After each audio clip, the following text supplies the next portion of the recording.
Hello everyone, आप सभी को हमारे YouTube चैनल टेक्स एग्जाम में फिर से एक बार स्वागत है। आशा है दोस्तों आप सभी लोग अच्छे होंगे और बढ़िया होंगे।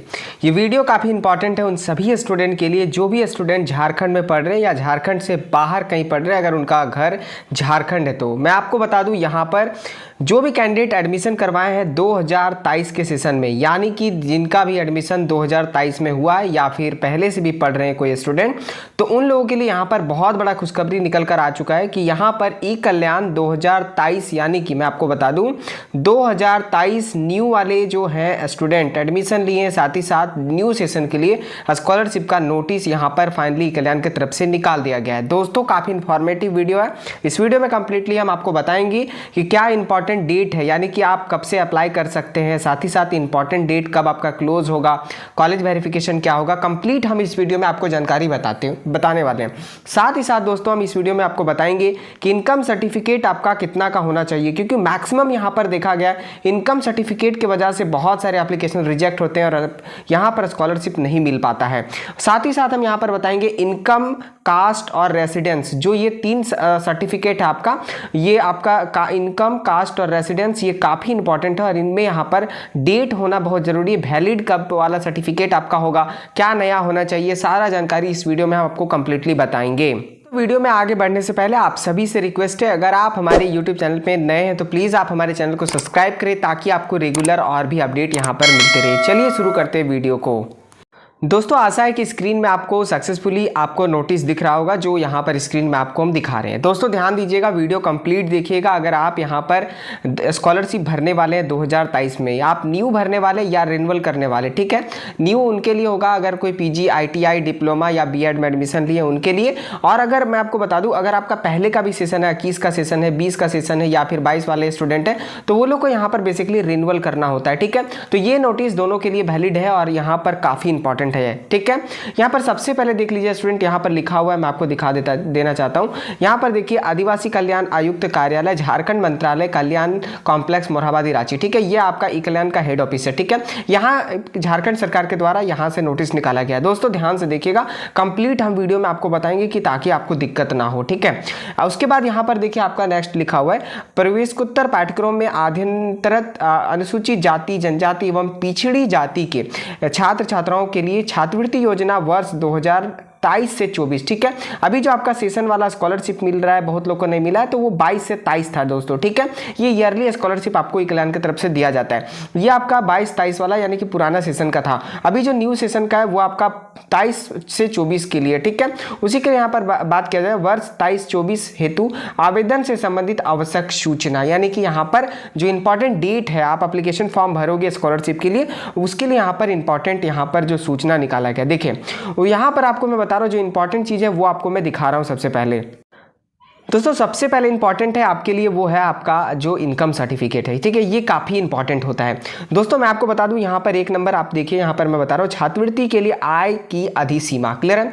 ये आपका अनुसूचित जाति, अनुसूचित जनजाति एवं पिछड़ा वर्ग, ठीक है, पिछड़ी वर्ग सॉरी, ये आपका SC, ST और OBC, ठीक है। ये तीनों के लिए बात कर रहे हैं। स्कॉलरशिप बेसिकली SC, ST और OBC के लिए ई कल्याण की तरफ से दिया जाता है। इसके लिए यहाँ पर सिर्फ यहाँ पर SC, ST और OBC के लिए बात किया जा रहा है, ठीक है। हिंदी में लिखा हुआ, बट मैं आपको इंग्लिश में भी बता दे रहा हूं ताकि आपको दिक्कत ना हो, क्लियर है।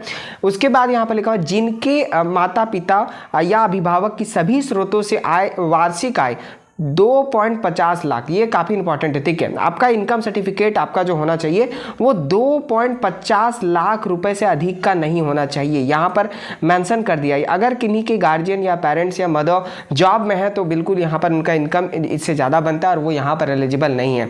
तो एक चीज़ आपको ध्यान देना है कि आपका इनकम सर्टिफिकेट जो होना चाहिए स्कॉलरशिप के लिए वो 2.5 लाख, ठीक है, 2.5 लाख से कम का होना चाहिए।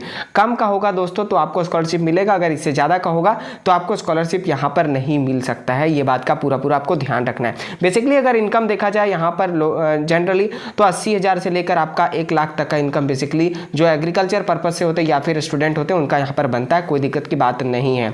इस योजना के अंतर्गत छात्रवृत्ति प्राप्त करने वाले अभ्यर्थी या अन्य कोई छात्रवृत्ति का लाभ प्राप्त नहीं कर सकते। एक बार यहाँ पर बोला गया कि साल में आप एक ही स्कॉलरशिप भर सकते हैं। अगर आप यहाँ पे ई कल्याण स्कॉलरशिप भर देते हो तो दूसरा कोई भी स्कॉलरशिप आप नहीं भर सकते हो, ठीक है। तो देख लीजिएगा लीजिएगा आपके लिए कौन सा स्कॉलरशिप अच्छा है। वैसे भी कल्याण स्कॉलरशिप में काफ़ी अमाउंट दिया जाता है और इस बार यहाँ पर गवर्नमेंट की तरफ से बहुत अच्छा अमाउंट दिया गया है।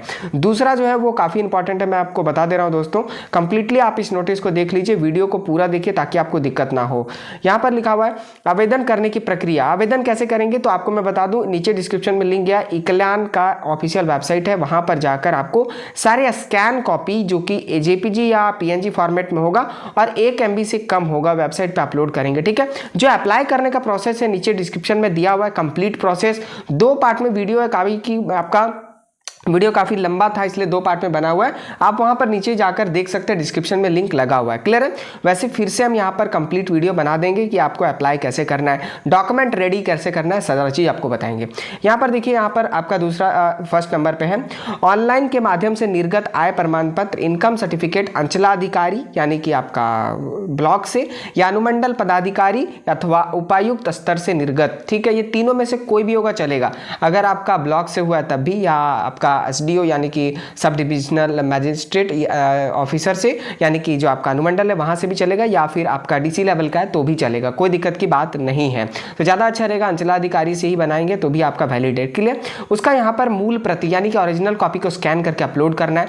एक चीज़ आपको ध्यान देना है दोस्तों कि आपको मैं बता दूं, यह आपका 2023 स्कॉलरशिप के लिए 23-24 के लिए। ठीक है, तो इनकम सर्टिफिकेट जो आपका होगा दोस्तों वो आपको ध्यान देना है कि 1/8/2023, ठीक है, ये डेट काफी इंपॉर्टेंट है, 1/8/2023 अथवा उस तिथि के बाद से निर्गत आय प्रमाण पत्र मान्य होगा। क्लियर है, यानी कि 1/8/2023 ये आपका लिखा हुआ होना चाहिए, यानी कि मैं बता दूं 1/8/2023 से पहले का होगा तो वो आपका नहीं चलेगा, और इसके 1/8/2023 या इसके बाद का होगा तो वो आपका इनकम सर्टिफिकेट यहाँ पर अपलोड कर सकते हो। तो एक बात आपको ध्यान रखना है दोस्तों कि आपका जो इनकम सर्टिफिकेट है आज ही आप निकाल के देख लो अगर बनाए हो, कि आपका 1 अगस्त 2023 के बाद का है या फिर पहले का है। अगर आपका अगस्त से बात करें, जुलाई का अगर 30 जुलाई का भी है दोस्तों इशू डेट तो वो आपका नहीं चलेगा। अगस्त के बाद सितंबर, अक्टूबर, नवंबर, दिसंबर 2023 तक का भी है तो कोई दिक्कत की बात नहीं, और अगर चाहोगे तो आप न्यू भी अभी बना सकते हो, वो आपका वैलिड है। यानी कि 1/8/2023 यानी कि 1 अगस्त 2023 के पहले का नहीं होना चाहिए, उसके बाद का होना चाहिए। ठीक है, इनकम का आशा है आपको क्लियर हो गया होगा जो भी यहाँ पर जानकारी है। दूसरा जो है वो दोस्तों काफी इंपॉर्टेंट है, आपका कास्ट सर्टिफिकेट यानी कि आपका जाति प्रमाण पत्र। ठीक है, ऑनलाइन के माध्यम से निर्गत जाति प्रमाण पत्र कास्ट सर्टिफिकेट होना चाहिए, ऑफलाइन वाला नहीं चलेगा। अंचलाधिकारी, प्रखंड विकास पदाधिकारी, अनुमंडल पदाधिकारी अथवा उपायुक्त स्तर से निर्गत की मूल प्रति कोई भी लगा सकते हो, कास्ट सर्टिफिकेट आपका होना चाहिए। यह आपका सिर्फ ऑनलाइन वाला होना चाहिए। ठीक है, ऑनलाइन वाला आपका 2019 का भी है, 18 का भी है, 2020 का भी है, तो कोई दिक्कत की बात नहीं, अपलोड कर सकते हो, आपका वैलिड है। बट आपको ध्यान रखना ये कि आपका सर्टिफिकेट ऑनलाइन माध्यम से होना चाहिए, ऑफलाइन वाला सर्टिफिकेट नहीं चलेगा। और मैं आपको एक चीज और बता दे रहा हूं, ज्यादा ओल्ड देने की कोशिश मत करिएगा, बहुत बार यहां पर पेंडिंग या फिर रिजेक्ट कर दिया जाता है, तो ज्यादा यही रहेगा आपके पास करंट सर्टिफिकेट जो है वही आपको यहां पर लगाना है। थर्ड नंबर पे आपका है, आप देख सकते हैं, ऑनलाइन के माध्यम से निर्गत आवासीय प्रमाण पत्र यानी कि रेसिडेंस सर्टिफिकेट अंचलाधिकारी, प्रखंड विकास पदाधिकारी, अनुमंडल पदाधिकारी अथवा उपर्युक्त स्तर से निर्गत की मूल प्रति भी आप यहां पर लगा सकते हैं, कोई दिक्कत की बात नहीं। स्थानीय प्रमाण पत्र यानी कि इससे पता चलेगा कि आप झारखंड में रहते हैं। क्लियर है। अब यहां पर जो नेक्स्ट है 4 नंबर है, 4 नंबर जो बोनाफाइड सर्टिफिकेट है, ये सब देखो रेसिडेंस, कास्ट और इनकम, ये सब आपको खुद से बनाना है, आपके सीएससी सेंटर या फिर लोकल के आपके जो जहां पर ब्लॉक है वहां पर जाकर बन जाएगा। बट जो दोस्तों आपका बोनाफाइड सर्टिफिकेट है, ये जैसे ही आपका डेट ओपन हो जाएगा, डेट अप्लाई करने का, ये आपका बोनाफाइड सर्टिफिकेट इशू करना स्टार्ट कर देंगे। ठीक है, तो इसीलिए मैं बता रहा हूं, देख लीजिए, संस्थान से लेटर हेड में संस्थान द्वारा वर्तमान वर्ष के लिए निर्गत bonafide certificate with fee structure, निर्गत संख्या एवं दिनांक के साथ की मूल प्रति एक पृष्ठ में आपको अपलोड करना है। दोस्तों मैं आपको बता रहा हूं बोनाफाइड, ये जो आपका 4 नंबर है वो VVI है, वेरी वेरी इंपॉर्टेंट। ठीक है, इसके बिना आपका स्कॉलरशिप मिल ही नहीं सकता है। क्लियर है। वैसे डॉक्यूमेंट तो सभी इंपॉर्टेंट है, बट बोनाफाइड में बहुत आपको ध्यान रखना है। बोनाफाइड में आपको बता दिया, जैसे ही यहां पर ऑनलाइन अप्लाई शुरू हो जाएगा दोस्तों, तब आपको बोनाफाइड सर्टिफिकेट, आप कॉलेज जाएंगे, कॉलेज में फीस जमा करेंगे या फिर जैसा भी वहां मेथड होगा, आपको बोनाफाइड वहां से प्राप्त कर लेना है। क्लियर है। अगर हम बात करते हैं गवर्नमेंट कॉलेज में, तो बहुत सारे कॉलेजेस में बैंक में चालान कटाना होता है, तब यहां पर बोनाफाइड इशू करता है, तो अपने अनुसार जो भी होगा बोनाफाइड लेने का प्रोसेस वो आप यहां पर अप्लाई कर सकते हो। बोनाफाइड आपको मैं बता रहा हूँ, जैसे ही यहाँ पर कल्याण की तरफ से पोर्टल खोल दिया जाएगा स्टूडेंट के लिए, वैसे ही यहाँ पर बोनाफाइड सर्टिफिकेट इशू कर दिया जाएगा। नेक्स्ट है आपका 4 नंबर में, पूर्व में परीक्षा के अंक पत्र, मार्कशीट और प्रीवियस एग्जाम का अभिप्रमाणित पत्र। अब बोलेंगे अभिप्रमाणित पत्र क्या होता है? अभिप्रमाणित पत्र का मतलब होता है सेल्फ अटेस्टेड। ठीक है दोस्तों, मैं आपको बता रहा हूं, अगर आप कलर वाला स्कैन कर रहे हो अपना मार्कशीट तो आपको साइन नहीं करना है। बट बहुत लोग क्या करते हैं, जैसे कि 10 का मार्कशीट या 12 का मार्कशीट अपलोड किए या प्रीवियस ईयर का मार्कशीट अपलोड किए, तो दोस्तों वो लोग क्या करना होता है, मैं आपको बता रहा हूँ, नीचे यहाँ पर साइन करना होता है। जैसे कि मान लीजिए इतना में आपका मार्कशीट है, यहाँ पर आपका मार्कशीट डिटेल है, तो यहाँ पर आप साइन करेंगे तो इससे क्या होगा, ये सेल्फ अटेस्टेड हो जाएगा, ताकि इससे पता चलेगा कि मार्कशीट आपका है। ठीक है, तो मैं आपको बता रहा हूँ बहुत लोग का पेंडिंग इस रीजन से हुआ है कि मार्कशीट जो है वो आपका सेल्फ अटेस्टेड यानी कि अभी प्रमाणित नहीं है। ठीक है, ये बात का ध्यान रखना है कि जेरॉक्स जो भी अपलोड करोगे मार्कशीट, आपको वहां पर आपको साइन करके अपलोड करना है। और कलर वाला का तो कोई बात नहीं, ओरिजिनल स्कैन करके अपलोड करोगे तो उसमें साइन का कोई बात ही नहीं है, वो आपका चलेगा। ठीक है, अब यहां पर आपका नेक्स्ट 6 नंबर पे है, वो मैं आपको बता रहा हूं। छात्रवृत्ति की धनराशि PFMS के माध्यम से आधार इनेबल DBT के द्वारा सुयोग्य छात्र छात्राओं के खाते में आपका डाला जाएगा। ठीक है, यानी कि आंतरित की जाएगी। बैंक खाता को आधार संख्या से सीडिंग होना अनिवार्य है। अगर आपका सीडिंग नहीं होगा तो आपको मैं बता रहा हूं, आपको स्कॉलरशिप अमाउंट नहीं मिल सकता है दोस्तों। ठीक है, तो ये आपके लिए इंपॉर्टेंट है। तो टोटल डॉक्यूमेंट की बात करें तो आपको टोटल कितना हो गया, एक आपका इनकम हो गया, दूसरा कास्ट सर्टिफिकेट, तीसरा आपका रेसिडेंस, चौथा में आपका बोनाफाइड, पांचवा में आपका मार्कशीट और छठा में आपका बैंक सीडिंग आधार मतलब कि अकाउंट होना चाहिए। अकाउंट नंबर अपलोड नहीं करना है बट ये लिंक होना चाहिए। तो टोटली आपको मैं बता दूं यहाँ पर 5 डॉक्यूमेंट जो वो कंप्लीटली आपको कंप्लीट करना है, तभी आप स्कॉलरशिप भर पाओगे। दोस्तों आपको परेशान नहीं होना है, कंप्लीट वीडियो आएगा, अप्लाई कैसे करना है, इसके साथ साथ बहुत सारी और भी जानकारी नेक्स्ट आपको मिलते रहेगा। चैनल पर तो सब्सक्राइब कर लीजिए ताकि आपको बाद में परेशानी ना हो। और यहाँ पर आप देखिए, आप ऑनलाइन डेट जो आपका है वो काफ़ी इंपॉर्टेंट। 3rd नंबर पे ऑनलाइन आवेदन की समय सीमा काफी इंपॉर्टेंट है, आप देख लीजिए, बहुत लोग परेशान होंगे। फर्स्ट में आपका है दोस्तों, आपको यहां पर देखिए, शैक्षणिक संस्थानों द्वारा कल्याण पोर्टल पर पंजीकरण हेतु आवेदन की तिथि।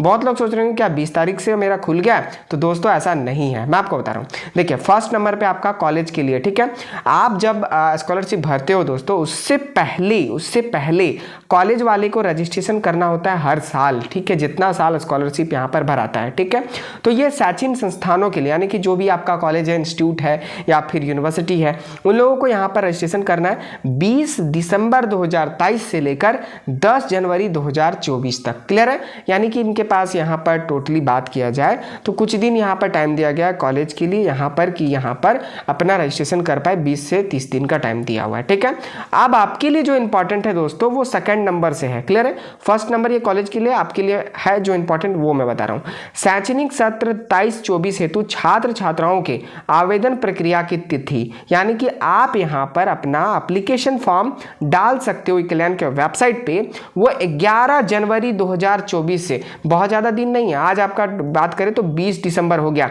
10 दिन यहाँ पर आपका डेट बचा हुआ है दिसंबर में। ठीक है, और 11 दिन वहाँ पर, तो यानी कि 20 दिन के अंदर ही आपका स्कॉलरशिप चालू हो जाएगा दोस्तों। ठीक है, तो 11 जनवरी 2024 से आपको स्कॉलरशिप यहाँ पर भराना चालू हो जाएगा और 20 फरवरी 2024 तक यहाँ पर आपका लास्ट डेट रखा गया है। ठीक है, बहुत ज़्यादा टाइम आपके पास नहीं है। मैं आपसे एक ही चीज़ बोलूँगा, जितना जल्दी हो सके आप स्कॉलरशिप का फॉर्म भर दीजिएगा ताकि आपका स्कॉलरशिप पहले मिल जाए दोस्तों, नहीं तो बाद में बहुत सारे लेट होते हैं, पेंडिंग होते हैं, तो फिर आपको परेशानी हो सकता है। उसके बाद आप 20 फरवरी तक फॉर्म भरोगे दोस्तों, तो उसके साथ साथ संस्थान अपना जो वेरिफिकेशन कर सकते हैं, यानी कि INO यानी कि इंस्टीट्यूट नोडल ऑफिसर, आपका जो एप्लीकेशन यानी कि अप्रूव बाय जो कॉलेज होता है, सबसे पहले अप्रूवल कॉलेज होता है, वो आपका 12 जनवरी 2024 से स्टार्ट हो जाएगा। यानी कि 11 जनवरी से आप फॉर्म भरना स्टार्ट करोगे, उसी के साथ साथ आपका 12 जनवरी से भी अप्रूवल स्टार्ट कर दिया जाएगा कॉलेज की तरफ से, और वो आपका 29 तारीख तक चलेगा। 20 तारीख तक आप फॉर्म भरोगे और 9 दिन एक्स्ट्रा यहाँ पर वेरिफिकेशन चलेगा। ठीक है, कॉलेज के लिए मैं आपको इसीलिए बता रहा हूं कि आप एप्लीकेशन फॉर्म साथ में भरो ताकि आपको दिक्कत ना हो दोस्तों, क्योंकि आपका वेरिफिकेशन पहले होगा तो स्कॉलरशिप भी आशा है कि आपको पहले मिलेगा। ठीक है, वेरिफिकेशन का प्रोसेस मैं बता दे रहा हूं। सबसे पहले आप एप्लीकेशन फॉर्म को अप्लाई करोगे, उसके बाद कॉलेज वाले वेरीफाई करेंगे। कॉलेज वाले के बाद आपका DNO यानी कि डिस्ट्रिक्ट नोडल ऑफिसर के पास आएगा दोस्तों।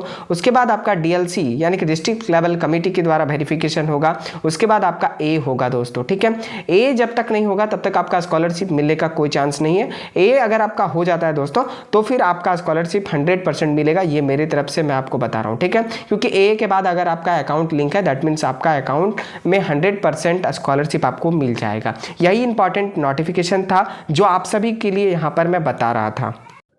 आशा है दोस्तों वीडियो में जो भी मैंने आपको बताया होगा कंप्लीटली समझ में आया होगा कि स्कॉलरशिप 23-24 वाले यानी कि न्यू सेशन वाले भर सकेंगे 11 जनवरी 2023 से, ठीक है। काफ़ी यहाँ पर खुशी की बात है कि आप लोगों को टाइम पर स्कॉलरशिप झारखंड सरकार के द्वारा दिया जा रहा है। साथ ही साथ मैं बता दूँ अप्लाई करने का कंप्लीट प्रोसेस नीचे डिस्क्रिप्शन में वीडियो में लिंक दिया हुआ है, वहाँ पर 2 पार्ट में वीडियो है दोस्तों, आप वहाँ पर जाकर अपना देख सकते हैं वीडियो कि कैसे रजिस्ट्रेशन करता है। आप घर बैठे भी अपना स्कॉलरशिप को बहुत ईजी तरीका से भर सकते हैं। साथ ही साथ हम एक अलग और भी वीडियो बनाएंगे कि डॉक्यूमेंट को कैसे अच्छे तरीके से स्कैन करना है, क्योंकि मैं आपको बता रहा हूँ 100% अगर 100 कैंडिडेट भरे तो इसमें यहाँ पर 60% कैंडिडेट को स्कॉलरशिप मिल पाता है, 40% डॉक्यूमेंट के कारण या फिर अलग अलग रीजन के कारण स्कॉलरशिप नहीं ले पाते हैं, जबकि एलिजिबिलिटी इनके पास भी एलिजिबल ये भी है। तो दोस्तों वीडियो में नए तो प्लीज़ आप वीडियो को लाइक करें, चैनल पर नए तो प्लीज़ आप सब्सक्राइब करें ताकि स्कॉलरशिप मिलने से आपको कोई ना रोक पाए। साथ ही साथ अच्छे तरीका से आप स्कॉलरशिप भरोगे तो 100% आपको स्कॉलरशिप मिलेगा, ये मेरा आशा है, ठीक है।